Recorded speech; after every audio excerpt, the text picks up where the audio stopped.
Hey class, welcome back. Chapter 6, Section 2. In this section, we're looking at debating independence.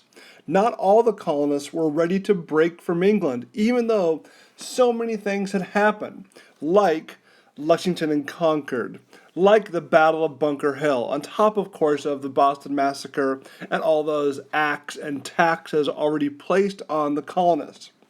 And so the colonists were broken up into two groups primarily, patriots and loyalists. Patriots were those people, those colonists who wanted to break from England. They were ready to declare independence. About 40 to 45% of all the colonists were patriots and wanted to break from England. But there was still a pretty significant group, about 15 to 20%, who considered themselves loyalists, and they wished to remain loyal to the king.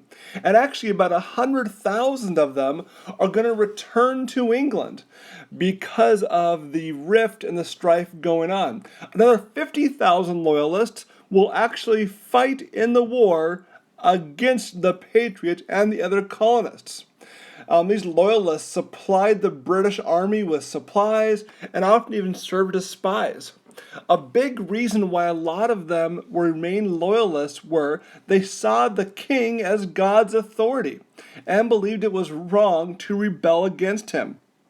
So the colonists were broken up into those sections. You can see on the map different areas that were kind of loyalist strongholds compared to patriot strongholds. And of course, a lot more of the colonies were patriot strongholds, but we still had some areas in the south. See a bit of Vermont up there in the New Jersey area, and New York that tended to be a little more loyalists in nature. One man who tried to persuade a number of colonists to become patriots was a man named Thomas Paine. So many colonists were, of course, unsure of whether to remain loyal to England or not, that Paine wanted to try to convince the loyalists or convince those people who were neutral to become a patriot. And so he wrote a pamphlet called Common Sense. He says it was just common sense to break from Great Britain. He pointed out a few key things. One, he says Britain has become unfit to rule them. They have lost the privilege to rule them. Secondly, he says, the king has become a tyrant.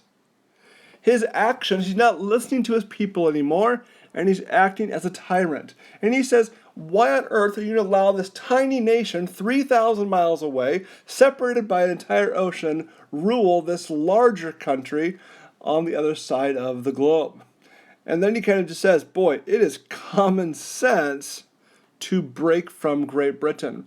And his pamphlet was incredibly persuasive in pushing a lot of those folks who were neutral to finally becoming a patriot. And things in the colonies in July of 1776. The Continental Congress continued to meet, continued to debate what to do. They even went so far to the Continental Congress was to create an American Navy, begin purchasing war supplies. They talked to France about possibly becoming their ally if it went to war. And all of the colonies, except for two of them, New York and Pennsylvania, were ready to declare independence. And finally, they got a resolution together.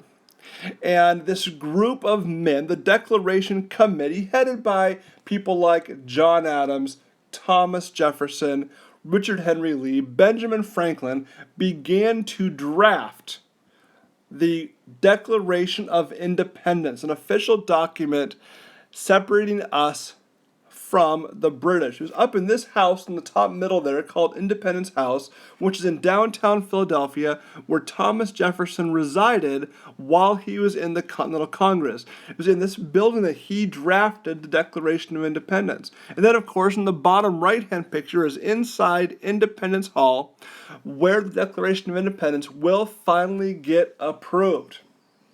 And it was, out of that committee of men, it was primarily Thomas Jefferson, the young Virginian, just in his early 30s, who was going to draft the majority of the Declaration of Independence, which officially declares our independence from Great Britain on July 4th, 1776, which is why we celebrate Independence Day on July 4th. And it was at that point that we officially declared to the world that we were free. But of course, the British wouldn't stand for that, and war would break out before they'd possibly let the colonists go free.